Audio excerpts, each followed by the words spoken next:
Redhat. Rocky times with its alma mater. Intellectually, I understand the importance of open source licenses. The nuances of GPL version 2 and GPL version 3 change the entire way a piece of software is used, developed, and shared. But I don't really care all that much. Now, sure, I lose a lot of cred when I dismiss licensing so offhandedly. How can I call myself an open source evangelist or even an enthusiast if I don't have thoughts on licensing? Honestly, it's because I'm not passionate about open source software due to its legal allowances and limitations. Heck, I didn't even build my career on Linux because of software at all. I'm an open source advocate because of people. Period. End of sentence. Does that make me anti-capitalism? Against monetization? A GNU Linux zealot? No. But it also doesn't make me pro-capitalism, entrepreneurial, or a Microsoft fanboy. It basically means I don't care a whole lot about the non-people parts of the entire movement or community or vertical marketplace. I don't even really know if vertical marketplace is the right term or if I made that up. But I love open source because it changed my life and never asked for anything in return. And the it that changed my life really means people. In 1999, when I had my car accident, the aftermath was pretty grim. I've told the story countless times, but the headline version is, "Woman in 5th month of pregnancy forced to bust tables in order to support family of 3 as main breadwinner battles against head injury, no longer able to leave the house, much less work." Yeah, I mean, that's kind of long for a headline, but nonetheless, when I tell the story, whether it's on a podcast or to a news reporter or in the posts on my blog, I jokingly say that I learned Linux because it was all I could afford. But if I wanted to learn other products, I could have found a way to get those software packages. And while I wish I could say that it was my pristine moral standards that made me settle on Linux instead of pirating commercial products, that would be a lie. It was because Linux, and by extension open source software, was purposefully designed to give me everything I might need for free. And then, when I needed help, provide that help whether I could afford to pay for it or not. I could have pirated Microsoft Windows Server, but I couldn't call Microsoft and ask questions about setting up an Active Directory.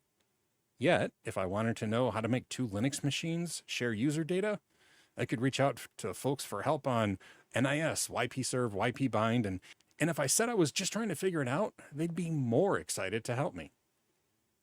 And perhaps it's the licensing that created that sort of community, but legalese doesn't garner my gratitude and respect. Kindness does. Kind people do.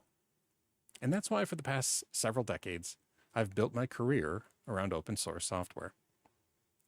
Now, Red Hat recently made news by deftly tiptoeing through the GPL, I don't even know or care what version, and legally restricting people from taking their source code and compiling clones of their commercial flagship version of Linux.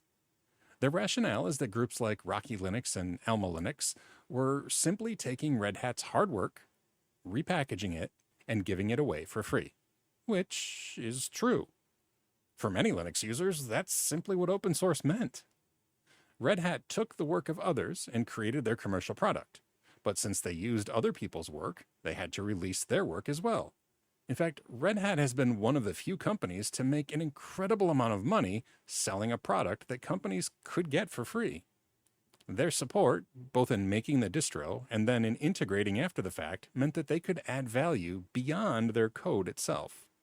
But it seems they weren't making the amount of money they thought they should be making, and so using legally allowable restrictions, they have stopped the proliferation of clones. Now, some giants in the community think they've violated at least the spirit of open source. Others, several of whom I respect, have taken a more corporate-sided stance on the issue. Me? It just makes me sad. And before anyone responds with, "Well, if it weren't for corporate money, Linux and the open source community wouldn't even exist," I'm not sad about Red Hat protecting their financial interests. I'm sad because the kindness of open source has been tossed out in order to make it successful. Now, have Rocky and or Alma been taking advantage of Red Hat? I honestly have no idea, really. But it was the community of people working together in order to make sure everyone could play that takes a hit. Now, I can already hear the response that Red Hat allows people to use their commercial product for up to 16 servers without paying for a license. And yeah, that's true. But the joy of open source used to be not worrying about licenses in order to participate in the global shared experience of working together. I didn't fall in love with shareware. I fell in love with freedom. Our community has been built around people contributing in whatever ways they can, and at times by only participating. Now, I've never contributed code to any project, but I've written and edited for Linux Journal. I've never done a single pull request on a kernel module, but I've spent the bulk of my career teaching people how to use open source and make the world a better place, one person at a time. My contributions to open source, and to the world in general, doesn't have a clear business plan. While I've been paid for many of the things that I've taught and created, monetization has never been the reason. If making money motivated me more, well, perhaps I'd have more of it and my voice would be heard in more places. But a rationale isn't the same as a motivation. My YouTube channel is monetized, and that's my rationale for investing the time into making videos to help people. But I assure you, I haven't spent every spare moment this past 2 years making videos so that I could bring in $150 a month in YouTube ad revenue. That revenue is nice, but it's not what keeps me excited. Now, when someone leaves a comment that they finally understand octal notation and sticky bits after watching my video, that's what motivates me. It's the people. It always has been. So am I on Red Hat's side? Am I on Rocky Linux's side? Not really.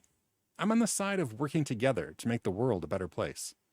I'm on the side of kindness for no reason other than a kind world is a world I want to be a part of. Maybe Red Hat's contributions have made my particular livelihood possible. Maybe not. But we all have different motivations and gauge success by different metrics. That's okay, but it still makes me sad.